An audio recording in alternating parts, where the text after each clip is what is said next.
So first question is, how has the current political climate been affecting your emotional well-being? Ooh, I had to think about this question long and hard because Yeah. there's a lot of answers that I can give to that question. Yeah. The current political climate has me feeling both proud, Mhm. but also at the same time, it has me feeling very, I think the word I'm looking for is endangered. Mhm. And the reason why I say that is because everything that has been happening over the past, let's call it a few weeks, a few months, is what we as people of color have been talking about for 400 plus years. Mhm. Okay.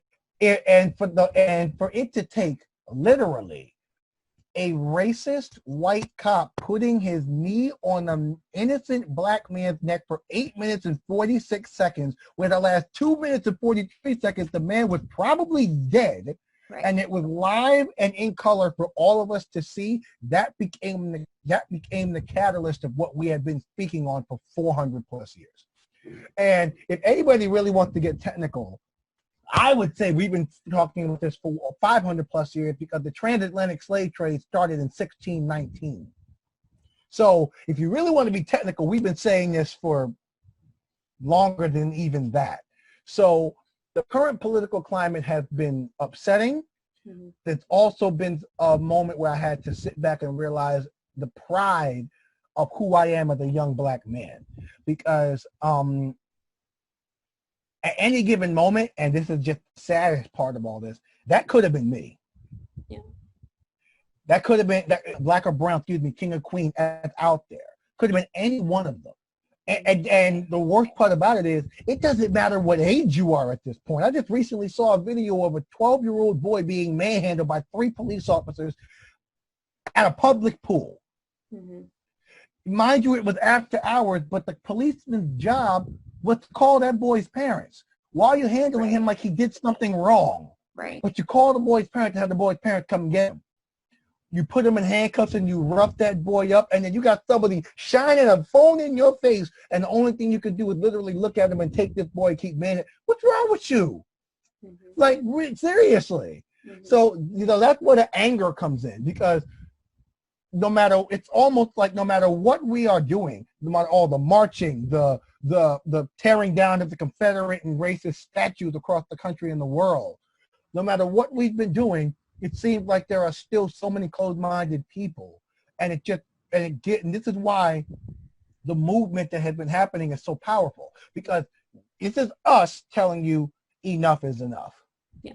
We've had enough of this. And I can tell you now, the emotional response that I've been giving, what really hurt is a couple of weeks ago, in my second to last week of teaching, I was doing my office hours with my students, and one of my students pops onto my office hours, and I was like, "Hey, show your face. You have a question for me." He pops on, and he got tears in his eyes, and I was going, "All right, let me stop my lesson right now. What's happening here?" This is what this young 11-year-old boy tells me. He just watched the video of George Floyd, Oh my God. and he asked me, and he says to me, "Mr. Snowden, why?" And you know what really stunk about that? I didn't have an answer. Why didn't I have an answer for him? I didn't have an answer for him because this is the same mess I was going through. And I still go through at 33 years old with 3 college degrees, and I've been teaching it for 5 years. Mhm. I've been working with the youth since I was 18 years old. I've been traveling the country doing music with all different people and all different races and age for the last 5+ years of my life.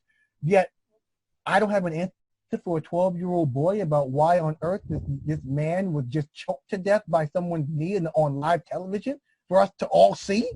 Are you kidding?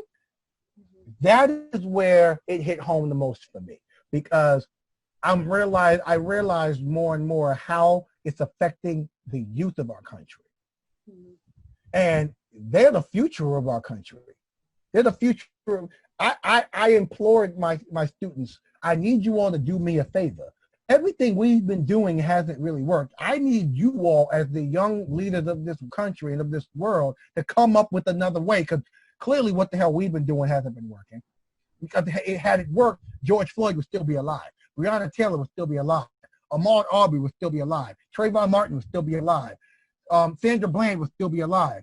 And Anastasia Owens would still be alive. The list goes on and on. Need I say more? So you want to see how it's affected, political climate has affected me? Just look at my face and listen to my words and you'll understand.